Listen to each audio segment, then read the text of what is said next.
What's up, everybody? Welcome back. Another video reaction and another Fall of Troy reaction. So normally I don't do the same group too many times in a row, but I just wanted to react to this. So this is Fall of Troy live in Ukraine in 2015. I'm gonna get into a lot of different thoughts on this. Just trying to get full screen here.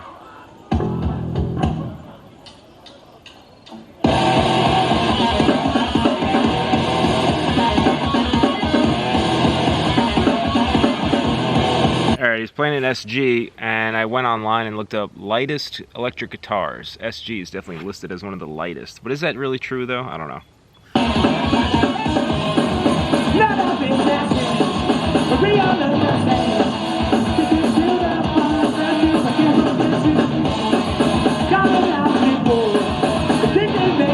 You know, this group, the previous video I reacted to, it was a different lineup. They had the other guy on bass. So there's been 3 bass players, I'm pretty sure. This is the original guy whose name is Matt. Oh no, Tim. Then Frank. Then after Frank, there's like a new touring guy. I don't know his name.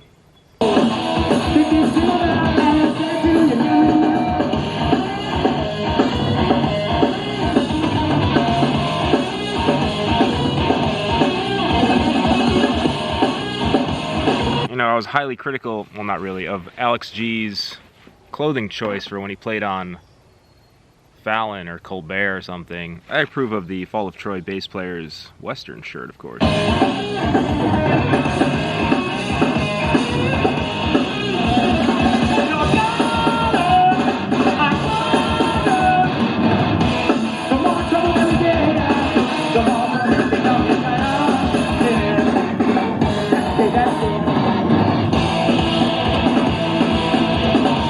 So he's got an orange amp head through a Marshall cab,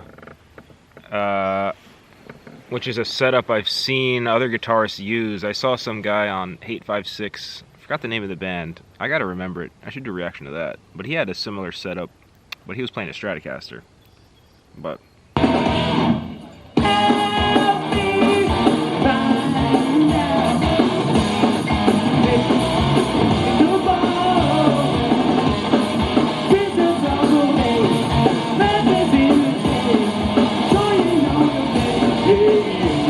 I have no idea what type of bass that is. I can't really tell. The footage is kind of grainy that I'm watching. It looks like some sort of like Fender, or maybe it's a Gibson.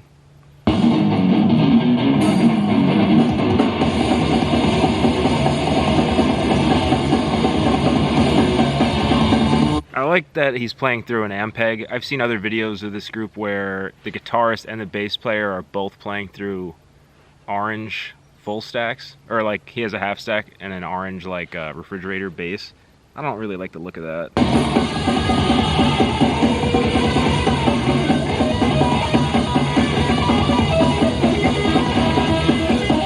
And one of the reasons why I wanted to do another Fall of Troy reaction is because I started watching live videos, and the guitarist, I fully support his showboating, and he does a lot of showboating, but I enjoy it.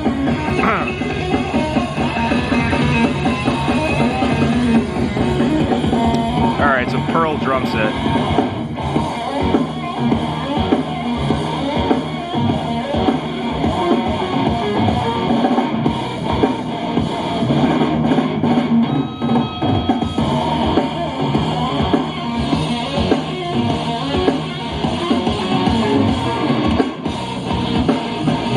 It looks like a pretty big stage. You can see how high the lights are above them. Before we get into this breakdown here, just some brief notes I've taken. So I've been listening to a lot of Fall of Troy. Here's a tip for you: if you want to buy a CD, go on Amazon and then click on used, like more options used. You can get almost any CD out there for about $3, sometimes with free shipping too, because Amazon runs a lot of deals. So that's exactly what I do. And I got this album, which I had never heard before until I don't know, maybe like a month ago. This took a while to come in the mail. Fall of Troy, Unlikely Event. Equal Vision Records. This came out in, I think, 2015 or something. I don't know. But this album's underrated. I think there's no bad song on it, really. And it's produced by some guy that has produced like heavy hitter metal bands. Like I think he did like Pantera or something like that. Now, after the breakdown, I'm going to get into more notes on this, but let's watch this.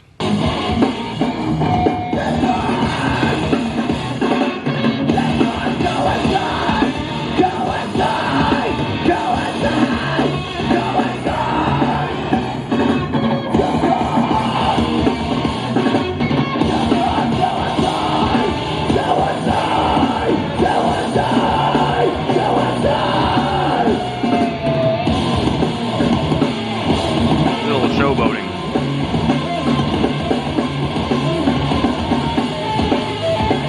He's putting his leg up on the monitor, he's doing hair whips, he's getting right in the face of the crowd. I think he does like stage diving. Now this.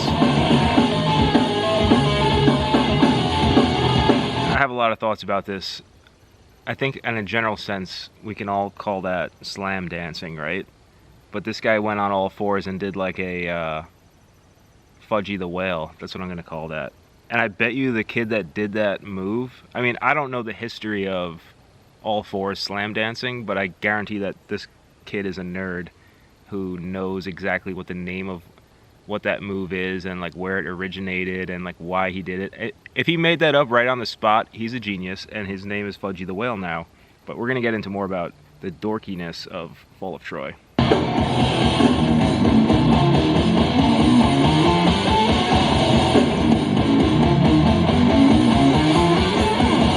Relishing the spotlight.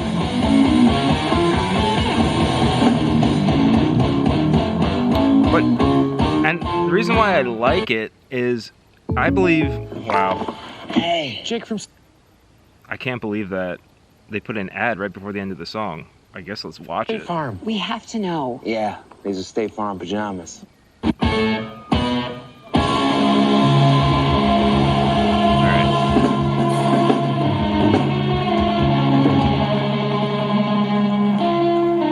Alright, they play very well together. Let me just turn off my screen recording here. Hopefully. Look at all this shit. Alright. So, Fall of Troy. Oh yeah, I was talking about, is it a dorky group? And it is. And the reason why is because, like, it's so technical. Like, all the super fast arpeggios and, like, shredding and everything. And anyone who listens to this, I have this theory about writing music, which I've talked about on the channel before. I did a video about Blink-182, the music video for I Miss You. And what I did is I showed off how I make sense of pop songs.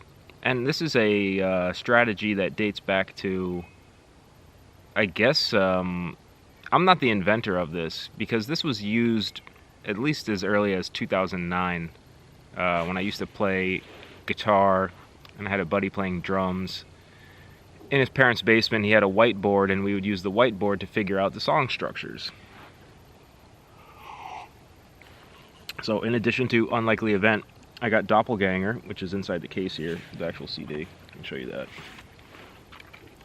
So Unlikely Event is definitely more mature, but Doppelganger is like the original. Doppelganger is like way more intense. But if you listen to these songs on, this is one, let's see.